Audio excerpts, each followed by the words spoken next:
Oh my goodness, Nancy, it is wonderful having you here today. Thank you so much for joining in. Thank you very much for having me on your podcast, Deanna. Absolutely, absolutely. I want to hear all about this book that you are writing, The Art of Analogies in Business. I love analogies because it does really simplify. It changes the way you think, right? What we think is something that's really complex. When you have an analogy, it's like, oh, I get it now. So, I can't It wait to just dig makes into it that. really easy to understand. I'm the CEO of the Business Mission, and I'm an international business consultant and also an intellectual property law specialist in AI and big data. And I have completed about three masters that all are affiliated with business. So I'm really thrilled today to have be on your podcast to talk about my new book, which, like you mentioned, is The Art of Analogies in Business and how to start a business in layman's terms. And we've already it's out there for pre-orders, but the full launch will be in December. And what really inspired me to write this book was my own journey, as an entrepreneur. By having set up many businesses and selling off businesses, I just wanted to share those insights with others who were embarking on their entrepreneurial journey. And my real aim with this book is that it will give entrepreneurs a very easy understanding on how to start a business. And as I quote, business is super easy. It's us who complicated with overthinking and complexities. And we tend to do that, don't we? We really, I know I do. And I think a lot of my women friends do as well. We overthink everything. So Yes. this is going to be really exciting. First, I want to ask you, what is your favorite analogy from the book that Oh my you think God. if a new entrepreneur is listening right now, which one is like, oh, this analogy is great?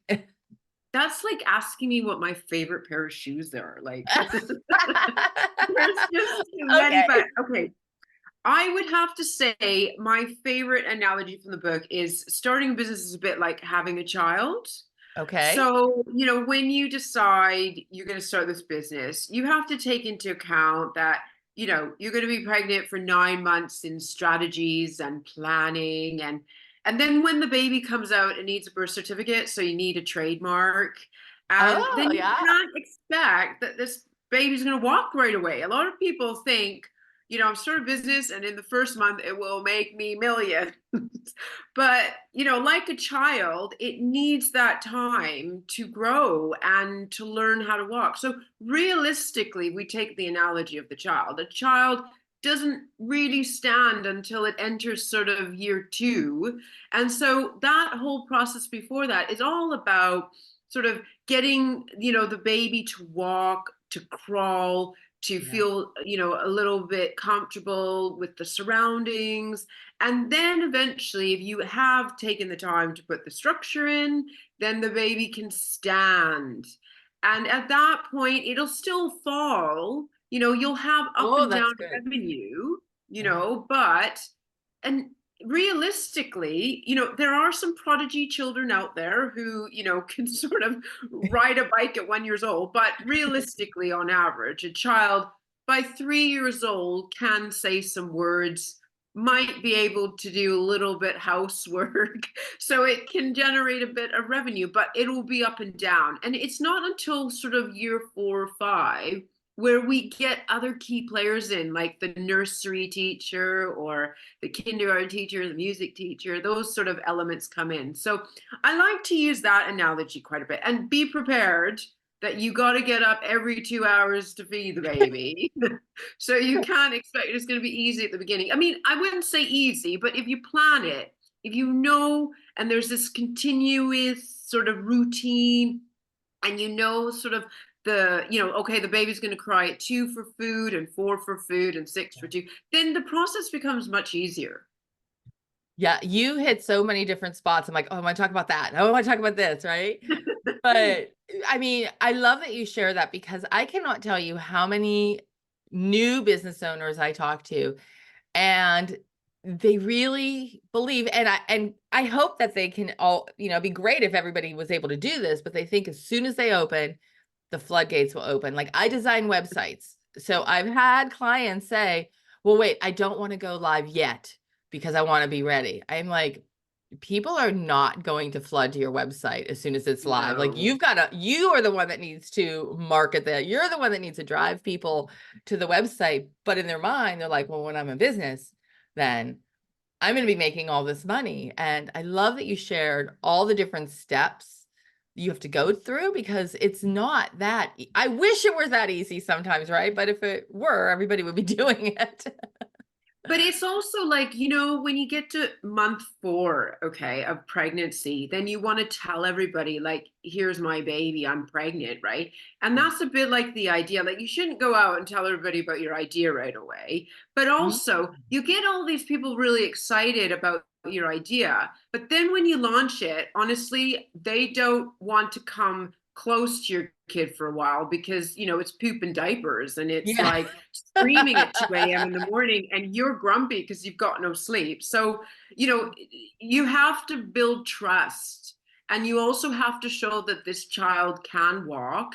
And that's the same with business. People buy people, they don't buy the product right away. I with my book, I've been in a lot of author groups and they just think, I'll write the book and everybody's going to buy my book once it's done. No, you need to market that like 2-3 years prior to even getting it out into the market, because there's a trust element. People want to trust you as an expert or you as a writer before they're going to buy into what you're doing.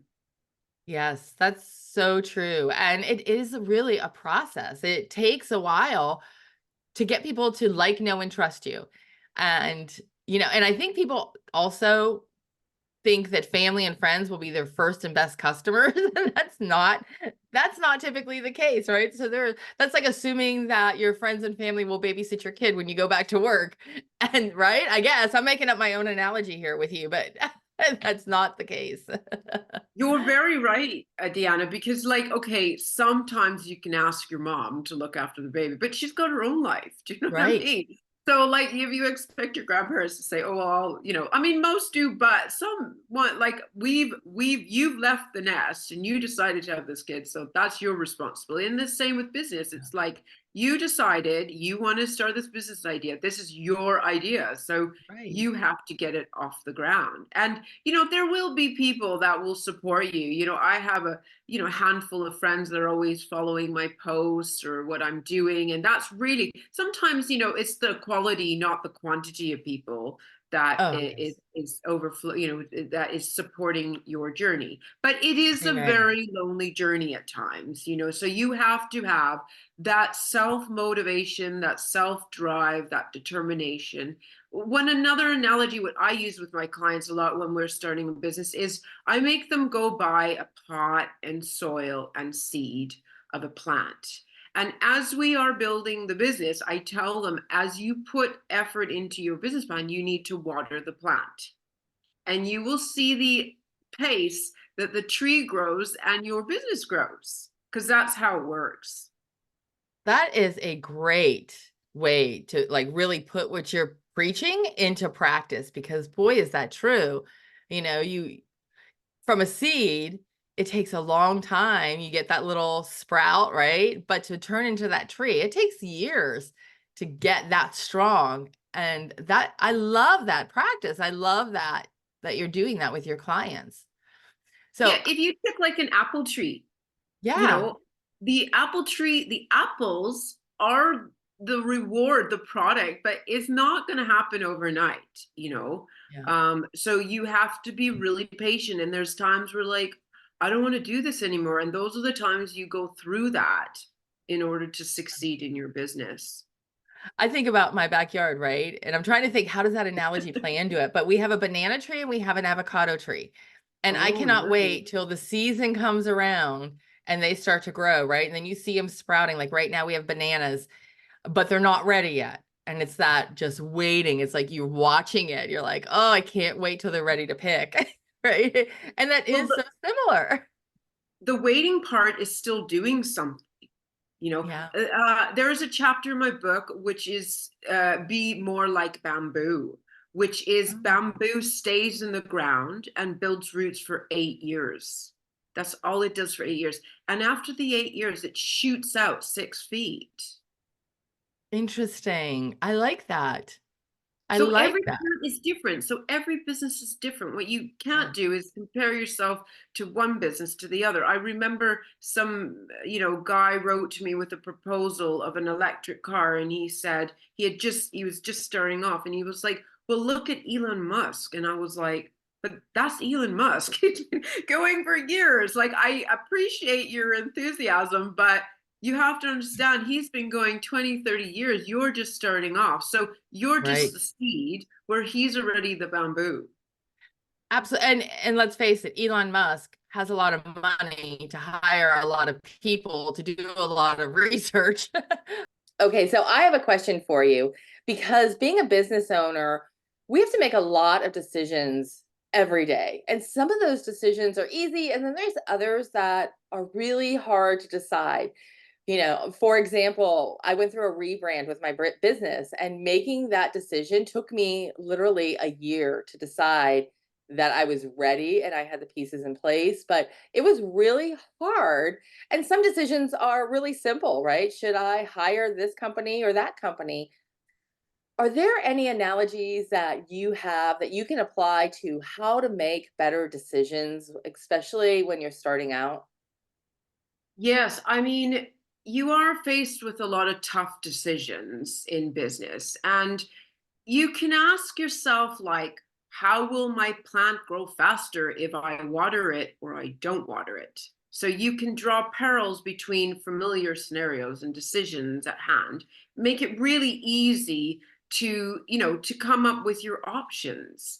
Yeah. I think you really also need to trust your intuition Mm, and believe that, again, I believe that a business owner is a separate entity to their business. So when you say, rebrand, I mean, for me, I believe in redesign, but a brand is a personality. So I'm not sure how you could rebrand it, because then you're saying, well, I need to give a new personality to my business, whereas design is like changing sort of the aspect. So when I give the analogy, like, a business is like a child, if we yeah. looked at that child and we'd say, okay, well, actually, I'm going to give that child a new look. The thing is, going out and asking everybody what that child should look like is a little bit strange because it's your kid. So you have to look at this kid and go, okay, what am I going to do to make it look better? Or even yourself, I mean, you can give the analogy yourself as a business owner. Okay, well, I want to have blonde hair, or I want to do this to myself. So you go and do that. I mean, asking other people, they might sway your decision and say, oh, Deanna, don't go blonde. But if you want to go blonde. And then just go with the flow of wherever that takes you, you Yeah. see.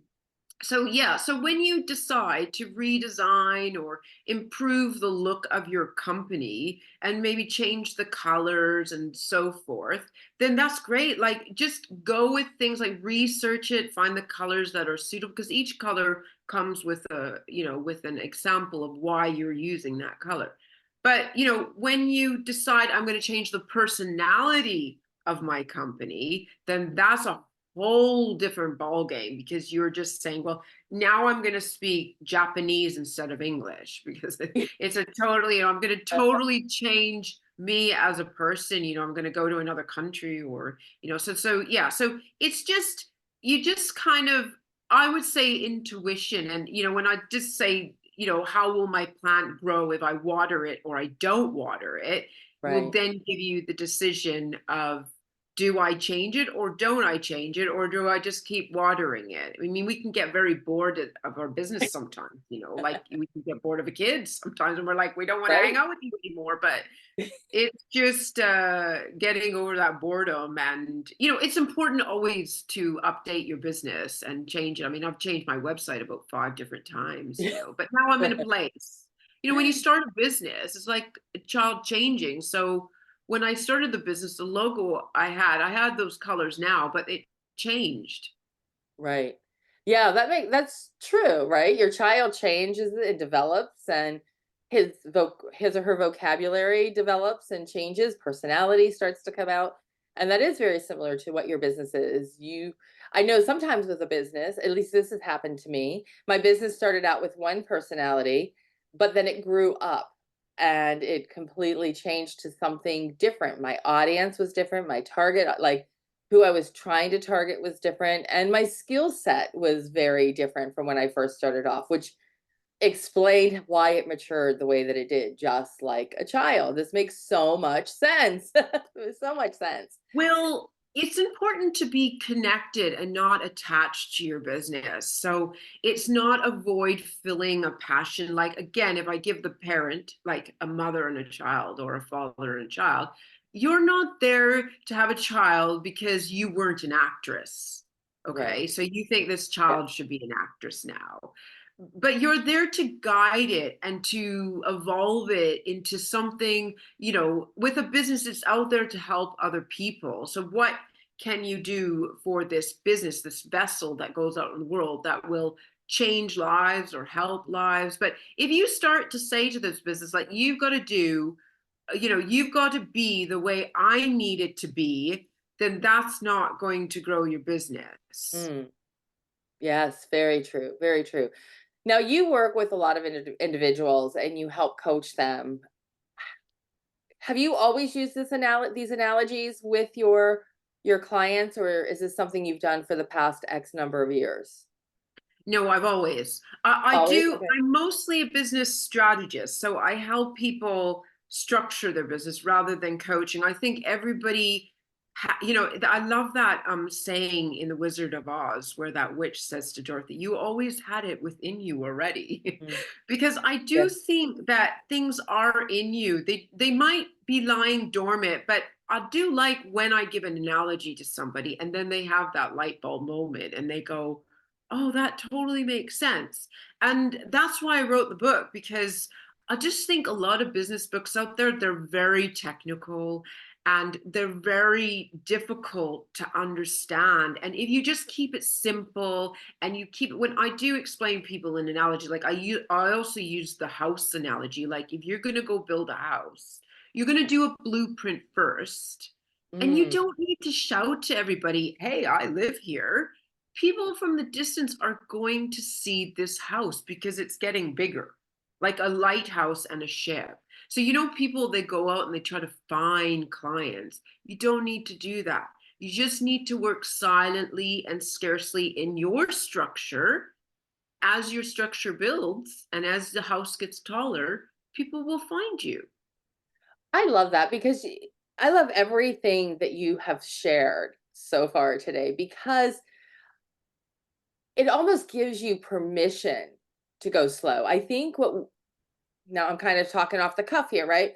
But I think a lot of times as business owners or entrepreneurs, when you first start off, you feel like it's expected to be so successful because you've watched everybody else, but you haven't seen the planting of the seed and the watering of the plant to get it to where it is. So you put this expectation on yourself. Nobody else does. I mean, or maybe somebody does that's close to you is putting that pressure on you, but everything you shared has given permission to say, stop, slow down. If you really want to do it the right way and you really want to grow, these are the steps that you need to take to nurture that. And it is like this weight is lifted off your shoulder because it's like, wait, it is a process.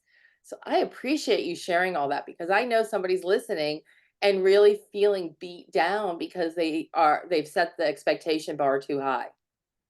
Well, I think it's the challenge is society. It's, Mm, there's a really wonderful video by Alan Watts, and what he explains is, you go to kindergarten or, nursery or whatever, and then you're expected to go grade 1 and grade 2, grade 3, grade 4. Then you're expected to go to junior high or, middle school. Then you're expected to go to high school. Then you're expected to college. Then you're expected to go to university. And all these expectations, you're expected to get these grades. So it's like it's ingrained in us. Whereas mhm, I believe that instead of expectation, just appreciate every step you do. Appreciate that mhm, you even have the drive to start a business Right. and appreciate that there were these opportunities that landed on your plate. And you are absolutely right, Deanna. It's like there's no rush. There is absolutely no rush to start a business. Again, you know how many people have children and then they go, oh, I can't remember what it did at 1 year old. You Yeah. should remember every step. I did this with my book. So I Oh, was very, very, very conscious. And I said this to the editor and I said whoever was involved. Every step, I don't want any negative energy in this book. I want really good energy. If you are stressed out, I don't want you working on my book because that book's going to go into the world and the energy that whatever that put in that book is going to be released. It's been a very gradual journey. I started writing it in 2017 and then, it was finished in what are we in 2023? So about 2021 and then I paused it and then I picked it up again because I was doing a couple degrees. And then the last leg, the book's already done. It's been written. It's been done in last year, December, but it's not out to the world because it's a bit like I just want to savor it and I want to enjoy like a mother having a child and then doesn't tell anybody because they just want to embrace that moment. A lot of mm, celebrities do that. They have children, they don't tell anybody about that, and then they bring them to the public. And I just think when you do that, you can really, really bathe in what you've done. And you should not compare yourself to other people out there. yeah. It's very hard because you see these people on Instagram and social media and you know compare them to where they are in the journey and thinking, well, why am I not there? It's very easy to do that, but you shouldn't be so nosy. You should mind You're your own right. business and stay on your path. Like it's like a swimming match. If you look at what your competitor's doing in the other lane, then you're not going to win the race. Oh my gosh, you're so right. And because of social media, it is so easy to compare yourself to somebody else. And I love that you said don't be so nosy because it puts a different spin on creeping on other pages and comparing. Now it's not like not the comparison. Now you're nosy, right? So it's like just don't be nosy. I love that. So Yes, I how don't can believe in market research at all. Like I yeah, can't stand market research because I think I don't care what my competitors are doing. yeah. I just train and I'm training and I'm training and I'm training in order for my business to be the best. Yeah, I get that. I totally feel every bit of that because I don't like looking at what other people are doing either because I know then I know me, it will get in my head space and then I'll start questioning or I'll start thinking, should I?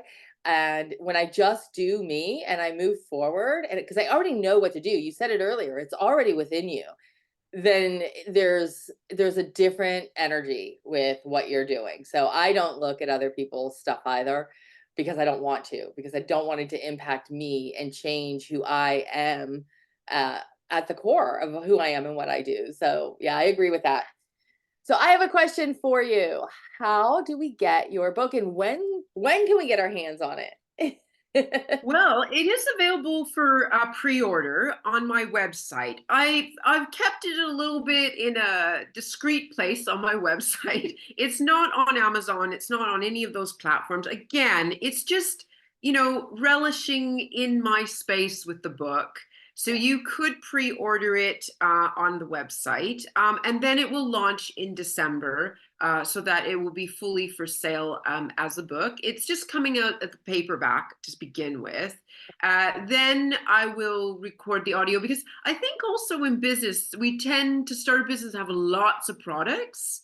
Yeah. Instead, just do one product, excel that, and then leave something else for your audience to want to get involved in. I remember I met the guy who started the first McDonald's in Canada. He was Oh, 89, actually. He was in the UK. He was looking for a place. He was doing some school at Cambridge, and he was looking for an apartment for his wife. And I asked him because he opened the first McDonald's in Canada. And I asked him, what's the first piece, what's a piece of business advice you can give? He goes, do one thing and perfect it before you go to the next one. So we like perfected the that. hamburger and then we did the Big Mac. And it just stood to me because it was so true. You don't need lots of products. You Yeah. don't need lots of services. perfect that to a place where you're doing a nice bit of revenue and then present a new one, Hmm. you know, I love that. because That is a great piece of advice. I mean, it's right yeah. there. It's sometimes the best pieces of advice are so obvious that we miss it. So thank you Mm, for sharing that. you're I am very going to welcome. have the links in the notes so that you guys can order her book. So even though it's hidden on her website, we have that secret Well, it's link. in the It's not, shop. it's You can not that find hidden. it. You're all gonna get access to it so that you can pre-order. Nancy, thank you so much for coming on. This has been wonderful. You have shared so many golden nuggets that, yes, it's taking the overthinking to, oh my gosh, it's permission to feel free again. So thank you for that. Thank you very much, Deanna, for having me on. I love your energy. I love what you're doing. And, I love these podcasts because they're very educational, informative. And, when we start our journey, we do kind of look like, like a child, we read all these books on how to have a baby and, Yes. how to do a parent. I know in the end, when the baby comes, it's like, oh crap, like, what do I do? But at least it gives you a little bit of a headway on, on your business journey. It does. It does. And it's so important. So I thank you for sharing all your knowledge with all of us today. So thank you again. Thank All right, you. everybody. We will see you next week. We'll see ya.